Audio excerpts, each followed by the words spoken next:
Hey, let's hop right into it. First off, obviously, we want to thank all the supporters, all the people who watch the podcast, all the people who share our videos, who like it.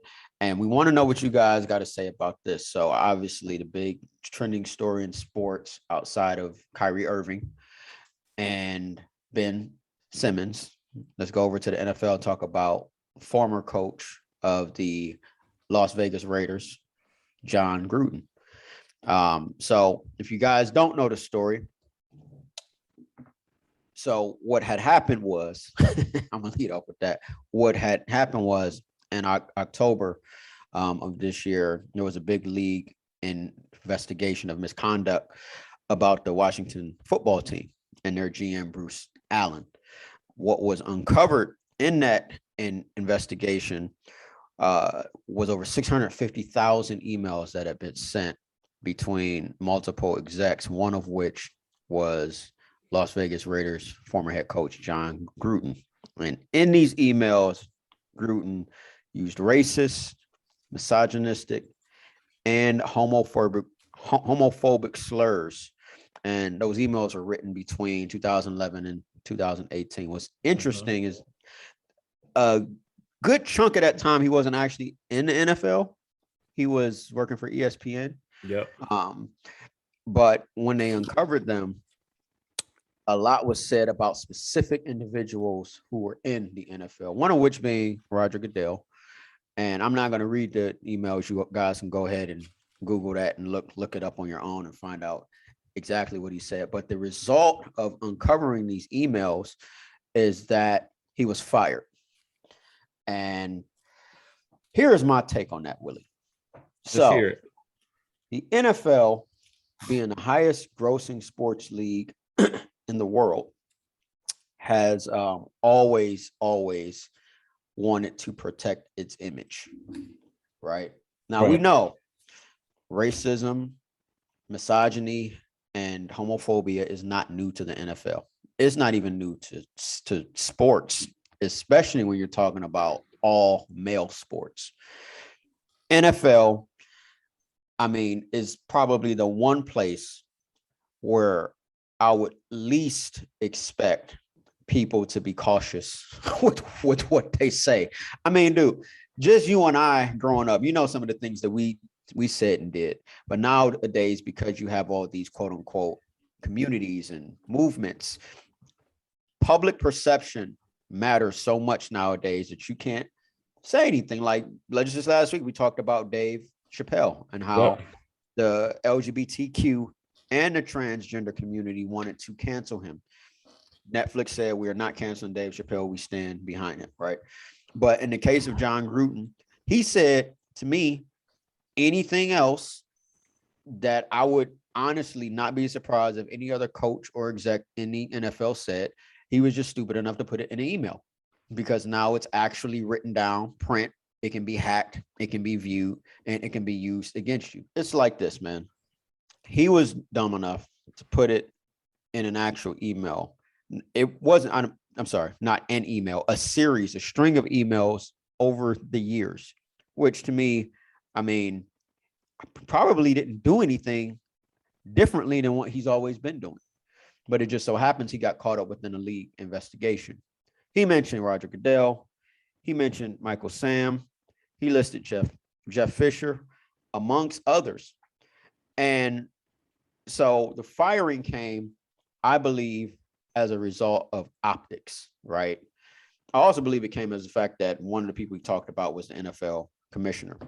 But if you uncover 650,000 emails, trust me, this is just the tip of the iceberg. So much more was uncovered that they have not released. And the NFL is pretty good. Look, Bruce Allen's brother is a governor, right? Hell, Mhm. Jimmy Haslam's brother is too. I don't know if you know that. The NFL has so many ties to politics and law enforcement. It's just not even funny, bro. So they've been very good about controlling narratives. And to control this narrative is, look, let's get rid of him before it looks like we support him. Because the number one question, if they didn't fire him, would have been, why is he still a coach in the NFL? Yep. Right? We know the culture of the NFL is racist. We know the Very. culture of the NFL is misogynistic. We know the culture of the NFL is homophobic. You just can't say that openly, right? You're just not supposed to put it in print. And you can't be associated with someone who has a leadership position in the NFL and say it and think that the rule is going to retain you when a lot of the NFL's fan base are people of all different ethnicities, all different sexual preferences, people who, I'm sorry, women. There's actually a lot more women fans in the NFL than it has ever been. And so in order to appease them, that's that revenue, right? Because it always points back to the money. If it didn't hurt them financially, trust and believe they wouldn't have cared. They would be willing to give up a head coach who's also a winning head coach. I mean, he is who he is. He has won a Super Bowl. He has been to playoffs numerous times, but we're willing to sacrifice him in order to save face, as well as to kind of calm everybody down. Like, we got to sacrifice one. And so with that being said, I'm pretty sure that there's a lot of other interesting details and a lot of other emails that were found that the NFL is not going to release. And with that, I'm going to let you take it from here. Man, I was kind of like,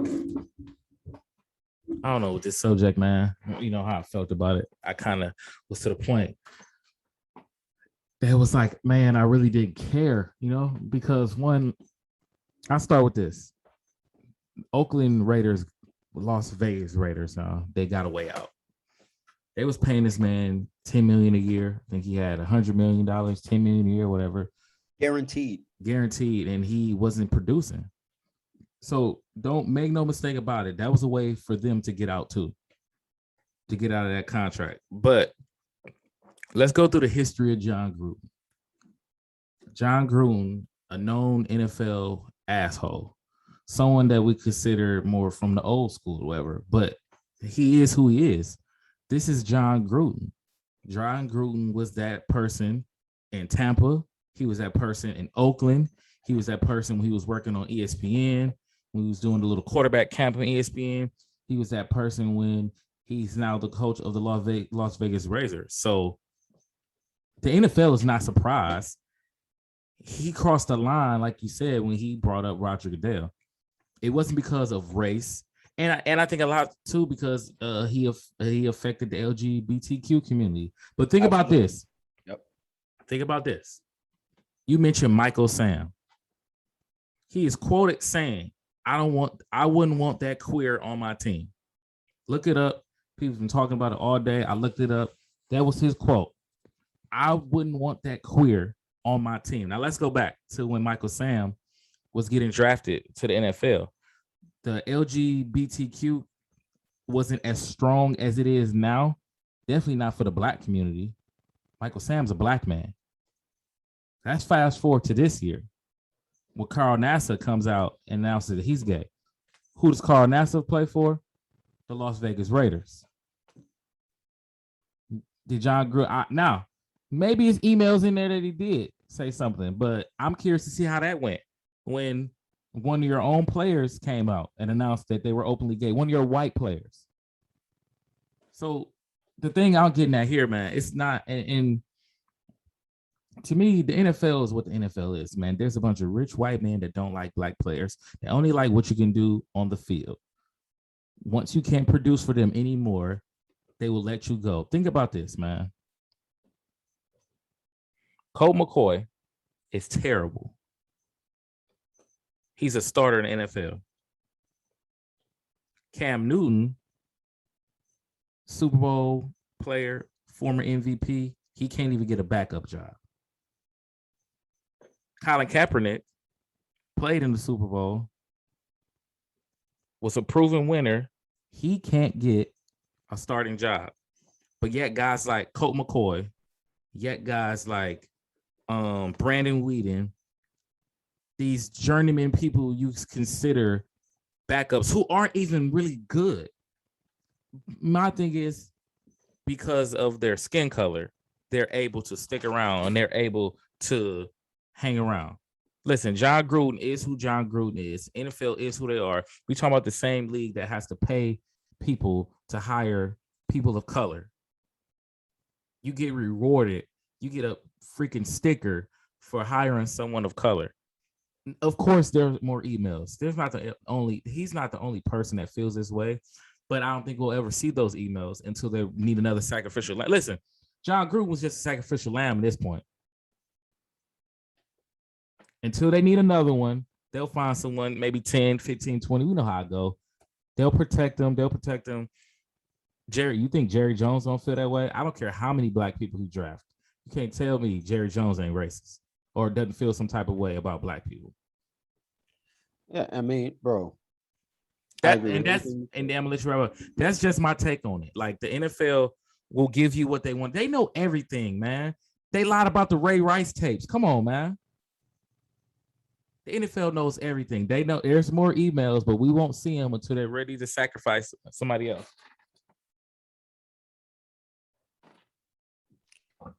That's it.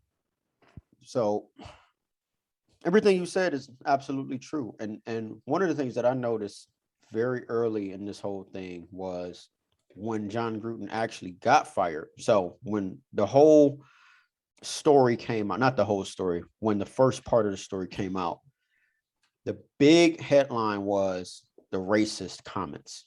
Yep. When he got fired, they had removed racist and had misogyny and homophobic.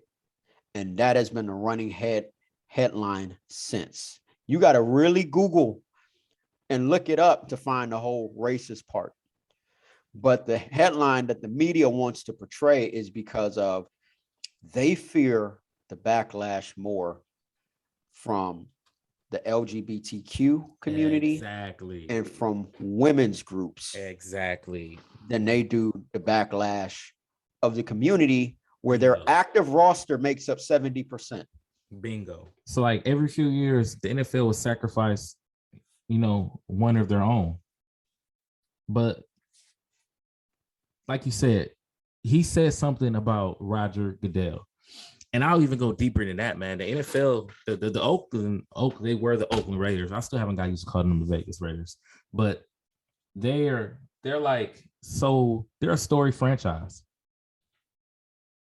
The NFL, I can guarantee you, it was more. I think, and this is just my opinion, I think it was more than him just saying something. I think it had to do with them wanting to get out of his contract.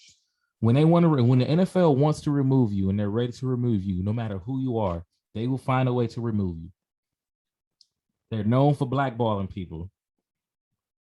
At this case, it was one of their own. I won't say he got blackballed because what he did was wrong, but if those emails date back to how long did you say they dated back to? 2011. Come on, man. I'm sure they modify emails. They keep up with stuff like that. Like it's a $1 billion company, man. Come on, like absolutely, bro. So, like I said, they know what's going on. They know. They hid the Ray Rice tapes. They knew about that all along, man. They know. So, to me, he crossed the line somewhere in there. It wasn't about the racial slur. It wasn't about the racist thing he said. It was a line he crossed, and it was ready to get rid of him.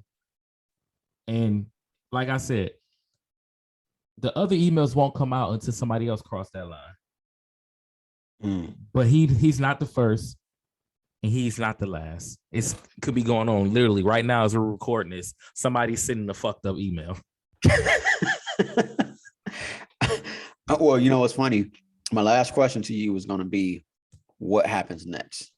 Because I'm quite sure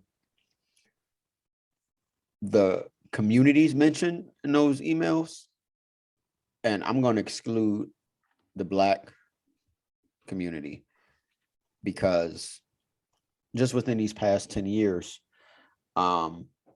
they tend to get dismissed a lot. But the LGBTQ,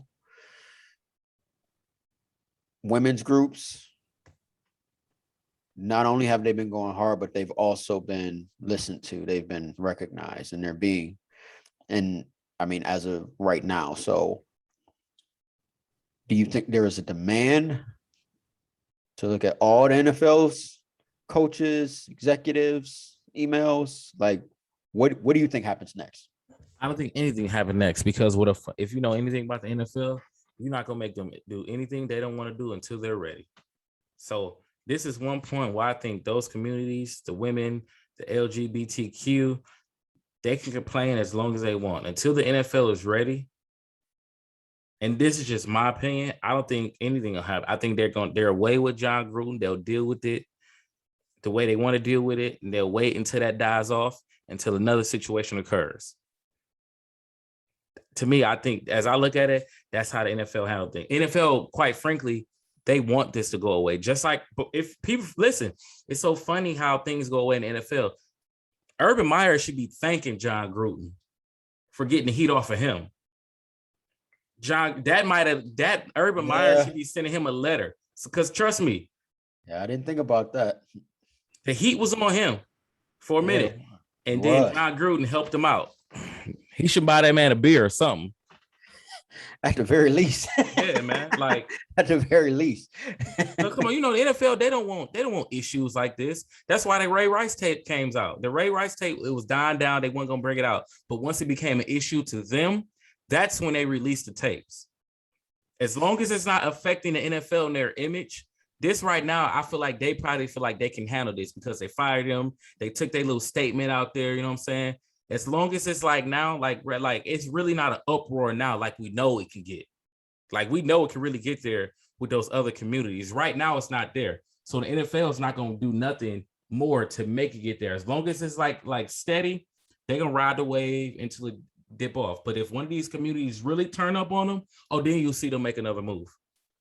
Yeah, because I mean, just the way, so in media, a lot of times you deal with the same people, right? And that person wants that big story to come out.